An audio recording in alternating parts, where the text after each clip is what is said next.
Surprise! Welcome back everyone to the 12 apps of EdTechmas. And here today we are going to take a look at apps 3 and 4. So let's dive right in. Yesterday we had the great opportunity to hear about Toby and about screen recording possibilities using Edpuzzle. Oh, kind of in the way there. Maybe I should just slide to the side. That's better. App number 3, the first one for today, is Jamboard. Jamboard is a Google Workspace tool that probably most of you already have, and maybe you're just not using it. It's a digital whiteboard. It's a collaborative brainstorm space. You can use it as an annotation tool. It can be a presentation tool. It kind of has everything you want and everything you need, and it's right here in front of you, musical fans. Let's take a deeper look into the types of things that Jamboard can do. Jamboard is part of that workspace, as I already said. It is also available in both iOS and Android apps. You can collaborate and invite others to work in that space. It works great if you're in person. It can also work great if you're hybrid or entirely virtual and allows people to connect and collaborate in that one environment. Let's take a look at what Jamboard looks like. Once you've opened Jamboard, and you can find it using the waffle in your Google products, you'll open it up and it creates a space where you can see different jams that you've maybe used already, or if you don't see one that you've used already and you want to create a new one, you can go right down here and hit that plus button and it will make a brand new jam. So maybe one of the things that you want to do with this new jam is to create a brainstorm space or a web-like graphic organizer. One of the tools is a shapes tool. So say I want to use the circle, I can come on here, I can draw a circle, and I could even come and draw perhaps another circle, and I could even use this pen tool if I want to draw the connection between these different topics. If I don't like circles, I can definitely use other shapes, maybe arrows, saying this goes that way. I can use squares, I can use rectangles, I can use half circles, triangles, etc.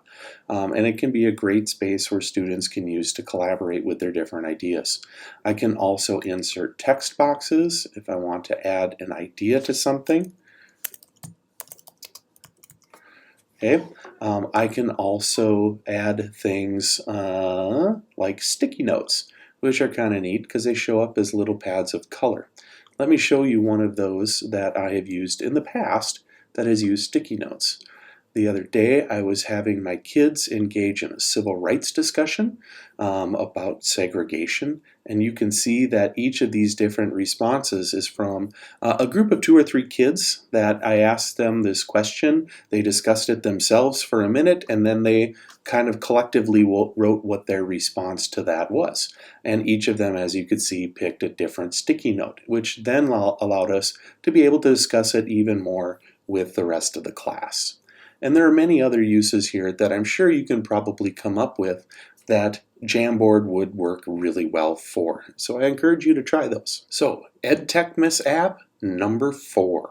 Classroomscreen. It's a tool that you can use with your browser and you can display to kids that give them clear expectations of what's going on and what they're expected to do while they're working in class. Classroomscreen, which you can go to and you can choose to create your account, or you can just launch it right from there. It has things on there that you might need in a classroom. You could set a timer. Say, hey kids, we've got 5 minutes to work on this assignment, and then after that, then we're moving on. You could create a stopwatch. How long does it take them to do something? You could put a clock up there. There's stop and go lights. You can set a noise level. You can add text and you can annotate.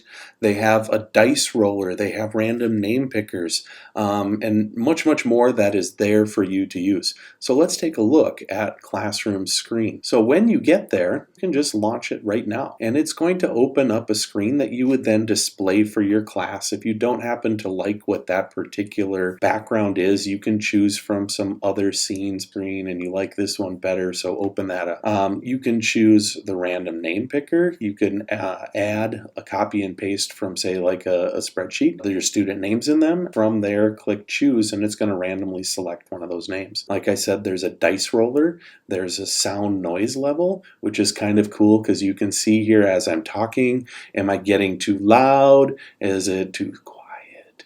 and you can set the level at which you expect your students to work. You can give them a stop and go timer, telling them, hey, it's red light, you need to listen to me, or it's green, good, go work on your own. You could see there's a calendar and there's text. You can even make QR codes. You can add your own images and other media that is on this. And you would put this in a place where kids could see the entire time, and then you know exactly if they're working on the things that you expect them at the appropriate time, at the appropriate volume level. So if you haven't tried Classroomscreen, that's one I think you should really give a try to. I hope you're really able to enjoy using Jamboard and Classroomscreen. So once again, thanks. Look forward to tomorrow, where we're going to look at an out-of-this-world PDF reader and annotator, as well as a clever way to do some math. We will see you tomorrow for apps 5 and 6. Happy holidays, everyone.